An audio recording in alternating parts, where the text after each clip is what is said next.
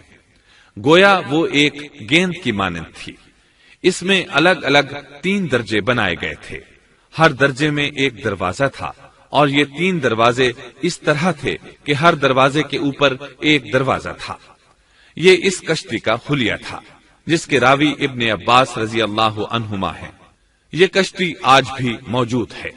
اللہ تعالیٰ نے اس کشتی کو بطور عبرت اور نشانی کے باقی رکھا ہے، جیسا کہ اللہ تعالیٰ فرماتے ہیں، اور بے شک ہم نے اس واقعے کو نشانی بنا کر باقی رکھا، پس ہے کوئی نصیحت حاصل کرنے والا۔ اس صدی میں علماء کے ایک گروہ نے اس کشتی کو ترکی کے ایک پہاڑ پر پا لیا ہے۔ اب وہ 2 ٹکڑوں میں تقسیم ہو چکی ہے۔ اس کا حلیہ وہی تھا جو بیان ہوا۔ اللہ کا فرمان سچا ثابت ہو گیا کہ ہم نے اس کو نشانی بنا کر باقی رکھا ہے۔ اس کے بعد طوفان آیا۔ اللہ تعالیٰ نے نوح علیہ السلام کو اس طوفان کے ظہور کی ایک نشانی اور علامت بتلائی تھی۔ نوح علیہ السلام کے گھر میں ایک تنور تھا۔ اللہ نے فرمایا، جب یہ تنور جوش مارنے لگے اور پانی اس سے ابلنے لگے تو سمجھ لینا اللہ کا وعدہ آ گیا۔ چنانچہ اس وقت مومنوں کو اور اپنے اہل و عیال کو اور زمین پر بسنے والے تمام جانوروں کا جوڑا جوڑا اس کشتی میں سوار کر لینا۔ تنور سے کیا مراد ہے، اس کے متعلق مفسرین میں اختلاف ہے۔ بعض کہتے ہیں کہ اس سے مراد ایک چشمہ ہے جو زمین سے نکلتا ہے، لیکن راجح روایات کے مطابق اس سے مراد معروف تنور ہے جس میں آگ جلا کر روٹیاں پکائی جاتی ہیں۔ یہ تنور نوح علیہ السلام کے گھر میں تھا، اور اسی کو اللہ نے طوفان کے آنے کی علامت بتایا اور فرمایا کہ جب یہ پھوٹ پڑے اس وقت ہر چیز کا جوڑا جوڑا کشتی پر سوار کر لینا۔ اللہ تعالیٰ سورہ ہود آیت 40 میں فرماتے ہیں، یہاں تک کہ جب ہمارا حکم آ پہنچا اور تنور ابلنے لگا، ہم نے کہا اس کشتی میں ہر قسم کے جوڑے دوہرے سوار کر لے، اور اپنے گھر کے لوگوں کو بھی سوائے ان کے جن پر پہلے سے بات پڑ چکی ہے، اور سب ایمان والوں کو بھی۔ اس کے ساتھ ایمان لانے والے بہت ہی کم تھے۔ کشتی میں سوار ہونے والوں کی تعداد 80 بتائی جاتی ہے۔ چنانچہ جب تنور جوش مارنے لگا تو نوح علیہ السلام کشتی میں سوار ہو گئے۔ کشتی ان کی بستی میں لوگوں سے دور پہاڑ پر تھی۔ اللہ کی قدرت کہ تمام قسم کے جانور بھی کشتی کے پاس آ گئے۔ نوح علیہ السلام نے انہیں بھی سوار کر لیا۔ اللہ تعالیٰ سورۃ القمر آیات 11 اور 12 میں فرماتے ہیں، پس ہم نے آسمان کے دروازوں کو زور کی بارش سے کھول دیا اور زمین کے چشموں کو جاری کر دیا، پس اس کام پر جو پانی مقرر کیا گیا تھا خوب جمع ہو گیا۔ آسمان سے نازل ہونے والا اور زمین سے نکلنے والا پانی کتنا تھا، اس کا اندازہ اللہ ہی کو ہے۔ بہرحال اس پانی نے زمین پر رہنے والے انسان، چوپائے، حیوانات، غرض ہر چیز کو غرق کر دیا۔ اس بارے میں اللہ فرماتے ہیں، نوح نے اپنی قوم سے تنگ آ کر ہمارے حضور دعا کی، ہم تو ہیں ہی بہترین طور پر دعاؤں کے قبول کرنے والے۔ فوراً ان کی دعا قبول کر لی اور اس تکلیف اور ایذا سے انہیں بچا لیا جو انہیں کفار سے روز مرہ پہنچ رہی تھی، اور ان کی اولاد کو ہم نے باقی رہنے والی بنا دیا، یعنی انہی کی اولاد سے پھر سے دنیا آباد ہوئی، کیونکہ صرف وہی لوگ بچے تھے جو کشتی پر سوار تھے، اور ہم نے ان کا ذکر خیر پچھلوں میں باقی رکھا۔ نوح علیہ السلام پر تمام جہانوں میں سلام ہو۔ ہم نیکی کرنے والوں کو اسی طرح بدلے دیتے ہیں، وہ ہمارے ایماندار بندوں میں سے تھا، پھر ہم نے باقی سب کو غرق کر دیا۔ اللہ مزید فرماتے ہیں، جب پانی میں طغیانی آ گئی تو اس وقت ہم نے تمہیں کشتی میں چڑھا لیا تاکہ اس کو تمہارے لیے نصیحت اور یادگار بنا دیں، تاکہ یاد رکھنے والے کان اس کو یاد رکھیں۔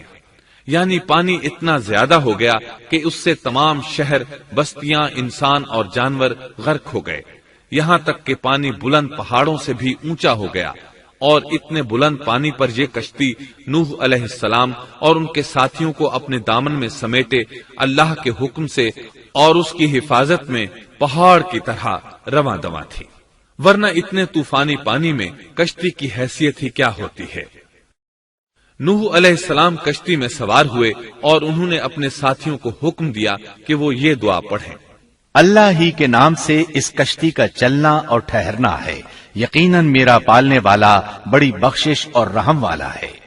یہی اللہ کا حکم آپ کو تھا کہ جب تم اور تمہارے ساتھی ٹھیک طرح بیٹھ جاؤ تو کہنا، سب تعریف اللہ ہی کے لیے ہے جس نے ہمیں ظالم لوگوں سے نجات عطا فرمائی، اور کہنا کہ اے میرے رب مجھے بابرکت اتارنا اور تو ہی بہتر اتارنے والا ہے۔ اللہ تعالیٰ نوح علیہ السلام کو نصیحت کر رہے ہیں کہ اللہ آپ کو اور آپ کے اہل کو نجات عطا فرمائیں گے۔ کشتی میں نوح علیہ السلام کے کافر بیٹے کے علاوہ تمام گھر والے سوار تھے۔ آپ کے کافر بیٹے کا نام کنعان تھا، وہ ایک طرف کھڑا تھا۔ نوح علیہ السلام نے اسے پکارا، میرے بیٹے اس کشتی میں آ جا اور کافروں کا ساتھی نہ بن، لیکن اس بدبخت نے کہا، میں ابھی کسی پہاڑ کی چوٹی پر پناہ لے لوں گا جو مجھے اس پانی سے بچائے گی۔ نوح علیہ السلام نے کہا، آج اللہ کے حکم سے کوئی بچانے والا نہیں مگر وہی جس پر اللہ رحم کرے۔ باپ اور بیٹے کے درمیان یہ گفتگو جاری تھی کہ ایک طوفانی موج نے اسے اپنی زد میں لے لیا اور اسے غرق کر دیا۔ نوح علیہ السلام سے اللہ نے وعدہ کر رکھا تھا کہ اللہ تعالیٰ اس کے اہل کو نجات عطا فرمائے گا۔ چنانچہ جب آپ کی آنکھوں کے سامنے آپ کا بیٹا غرق ہو گیا تو وہ پکار اٹھے، اے اللہ، میرا بیٹا میرے گھر والوں میں سے تھا اور تو نے مجھ سے وعدہ کیا تھا کہ میرے گھر والوں کو نجات عطا فرمائے گا، اور تو تمام حاکموں سے بہتر حاکم ہے، لہذا ناممکن ہے کہ تیرا وعدہ پورا نہ ہو۔ واضح ہو کہ نوح علیہ السلام کا اپنے بیٹے کے بارے میں بات کرنا بطور استفسار تھا، بطور بحث نہیں تھا۔ آپ وضاحت چاہتے تھے۔ اللہ تعالیٰ نے فرمایا، اے نوح، وہ تیرے اہل سے نہیں تھا کیونکہ وہ کافر تھا۔ کفر نسب کو ختم کر دیتا ہے۔ ایک مومن کا دوسرے مومن سے تعلق ایک مسلمان بھائی کے کافر بھائی سے تعلق سے زیادہ بڑا ہے، اور حقیقی اخوت وہ ہے جس کی بنیاد ایمان پر ہو۔ کفر تو نسبی تعلق کو کاٹ دیتا ہے، اس لیے اللہ نے یہ نہیں فرمایا کہ وہ کافر ہے، بلکہ یہ فرمایا کہ وہ تیرے اہل سے نہیں ہے۔ ہمارے لیے بھی یہی حکم ہے، کسی مومن کا کافر کے ساتھ رشتہ نہیں ہو سکتا۔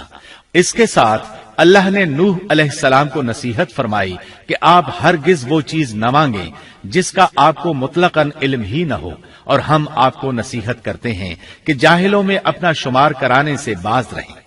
جب نوح علیہ السلام یہ بات جان گئے کہ ان کا سوال واقعے کے مطابق نہیں تھا تو فوراً اس سے رجوع کر لیا اور اللہ تعالیٰ سے اس کی رحمت اور مغفرت کے طالب ہوئے۔ اس موقع پر انہوں نے دعا کی۔ نوح علیہ السلام نے کہا، اے میرے پروردگار، میں تیری ہی پناہ چاہتا ہوں اس بات سے کہ تجھ سے وہ مانگوں جس کا مجھے علم ہی نہ ہو۔ اگر تو مجھے نہ بخشے گا اور تو مجھ پر رحم نہیں کرے گا تو میں خرابی والوں میں ہو جاؤں گا۔ یہ دعا انہوں نے مانگی۔ اپنے بیٹے کے متعلق سوال کے علاوہ نوح علیہ السلام نے اللہ تعالیٰ کی کوئی نافرمانی نہیں کی اور نہ اپنے نفس پر کسی نافرمانی کو شمار کیا۔ کشتی نوح علیہ السلام اور ان کے ساتھیوں کو لیے پانی کی موجوں پر بلند ہو رہی تھی، اور زمین پر موجود ہر چیز، انسان، حیوانات، چوپائے، پرندے غرق ہو چکے تھے۔ ان میں کوئی بھی باقی نہیں بچا تھا۔ اگر کوئی زندہ بچا تھا تو کشتی والے۔ ابن عباس رضی اللہ عنہما سے روایت ہے کہ نوح علیہ السلام اور ان کے ساتھی 6 ماہ کشتی میں رہے، اور بعض روایات میں یہ بھی ہے کہ وہ محرم کی 10 تاریخ کو کشتی سے نیچے اترے۔ آخر اللہ کے حکم سے طوفان رک گیا۔ اللہ نے زمین کو حکم دیا کہ وہ تمام پانی کو نگل جائے۔ زمین نے سارا پانی نگل لیا، زمین خشک ہو گئی۔ اللہ تعالیٰ سورہ ہود آیت 44 میں فرماتے ہیں، اور فرما دیا گیا کہ اے زمین اپنے پانی کو نگل جا، اور اے آسمان بس کر تھم جا۔ اسی وقت پانی سکھا دیا گیا اور کام پورا کر دیا گیا، اور کشتی جودی نامی پہاڑ پر جا ٹھہری، اور فرما دیا گیا کہ ظالم لوگ اللہ کی رحمت سے دور ہیں۔ کشتی جودی پہاڑ پر جا کر ٹھہر گئی۔ اب انہیں حکم ہوا کہ سلامتی کے ساتھ کشتی سے اتر آئے، آپ پر بھی برکت نازل ہوگی۔ اور ان قوموں پر بھی جو آئندہ آپ کی نسل سے پیدا ہوں گی، اور آپ کی نسل میں سے کچھ لوگ ایسے بھی ہوں گے جنہیں ہم فائدہ تو ضرور پہنچائیں گے، پھر انہیں ہماری طرف سے دردناک عذاب پہنچے گا۔ بہت سی روایات میں یہ بات مذکور ہے کہ نوح علیہ السلام ایک لمبی مدت یعنی 6 ماہ کشتی میں طوفان تھم جانے کا انتظار کرتے رہے۔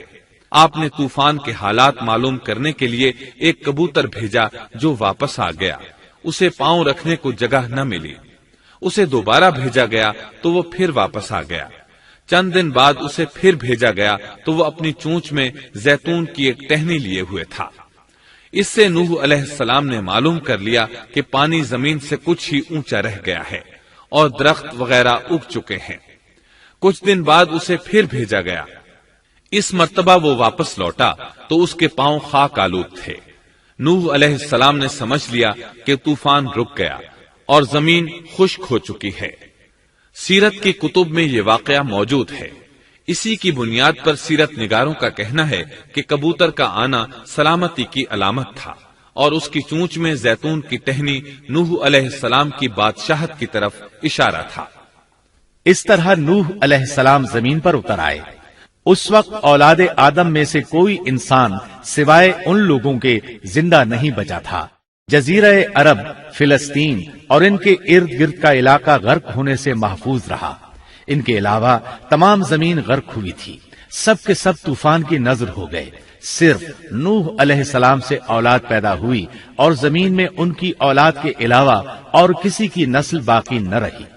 اسی وجہ سے نوح علیہ السلام کو آدم ثانی اور ابو البشر ثانی کہا جاتا ہے، کیونکہ تمام کے تمام بشر انہی کی طرف منسوب ہیں۔